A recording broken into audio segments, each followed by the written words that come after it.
حضرت امام علیہ السلام نے فرمایا، خدا جب کسی بندے کو نیک بنانا چاہتا ہے تو اسے کم بولنے، کم کھانے اور کم سونے کا الہام کر دیتا ہے۔ حضرت امام علیہ السلام نے فرمایا، جاہل ہی اپنی رائے کو کافی سمجھتا ہے، بہترین رائے وہ ہوتی ہے جو شریعت کے خلاف ہو۔ حضرت امام علیہ السلام نے فرمایا، حسد بیماریوں میں سب سے بدترین بیماری ہے۔ حسد نیکیوں کو اس طرح تباہ کر دیتا ہے جس طرح آگ لکڑی کو جلا دیتی ہے۔ حضرت امام علیہ السلام نے فرمایا، برداشت کرنا دوستی کی زینت ہے، اپنی دوستی کی لذت کو برداشت کرو۔ دشمن کے حملہ آور ہونے کے وقت کے لیے جو دوست کی لذتوں کو برداشت نہیں کرتا وہ تنہائی کی موت مرتا ہے۔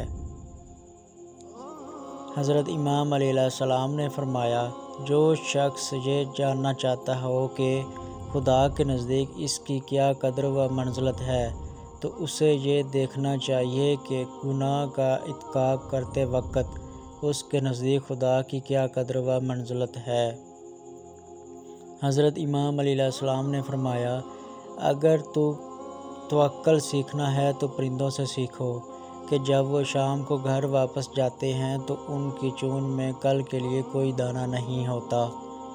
حضرت امام علیہ السلام نے فرمایا، تمہارا ایک رب ہے، تم پھر بھی اسے یاد نہیں کرتے، لیکن اس کے کتنے بندے ہیں، وہ پھر بھی تمہیں نہیں بھولتا۔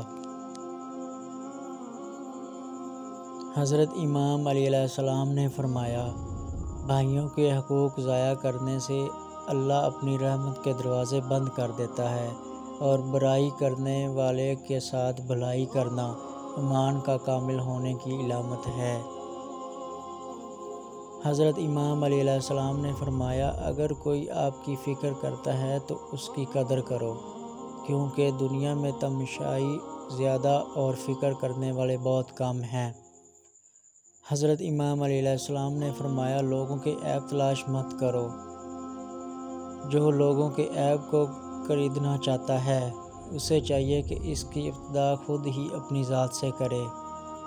حضرت امام علیہ السلام نے فرمایا، جو شخص موت کا منتظر ہے وہ تیزی کے ساتھ نیکیوں کی طرف دوڑتا ہے۔ حضرت امام علیہ السلام نے فرمایا، کسی کی مدد کرتے وقت اس کے چہرے کی طرف مت دیکھو، ہو سکتا ہے اس کی شرمندہ آنکھیں تمہاری دل میں غرور کا بیج بو دے۔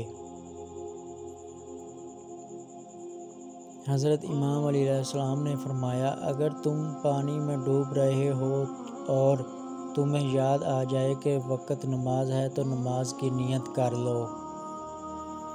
حضرت امام علیہ السلام نے فرمایا، کسی انسان کو دکھ دینا اتنا آسان ہے جتنا سمندر میں پتھر پھینکنا، مگر یہ کوئی نہیں جانتا کہ وہ پتھر کتنی گہرائی میں گیا۔ حضرت امام علیہ السلام نے فرمایا، اگر کوئی تم کو اپنی ضرورت کے وقت یاد کرتا ہے تو پریشان مت ہونا بلکہ فخر کرنا کہ اس کے اندھیروں میں روشنی کی ضرورت ہے اور وہ ہو تم۔ حضرت امام علیہ السلام نے فرمایا، اگر کسی انسان کے یقین ہماری ولادت پر ہو تو یہ اس کی 1000 سال کی عبادت سے افضل ہے۔ حضرت امام علیہ السلام نے فرمایا، موت کو ہمیشہ یاد رکھو لیکن موت کی آرزو کبھی نہ کرو۔ حضرت امام علیہ السلام نے فرمایا، کم کھانے میں صحت ہے، کم بولنے میں سمجھداری اور کم سونے عبادت ہے۔ حضرت امام علیہ السلام نے فرمایا، اگر تمہاری ہمت اتنی بلند ہے کہ لوگوں کی اصلاح کرنا چاہتے ہو تو پہلے اپنے نفس کی اصلاح کرو۔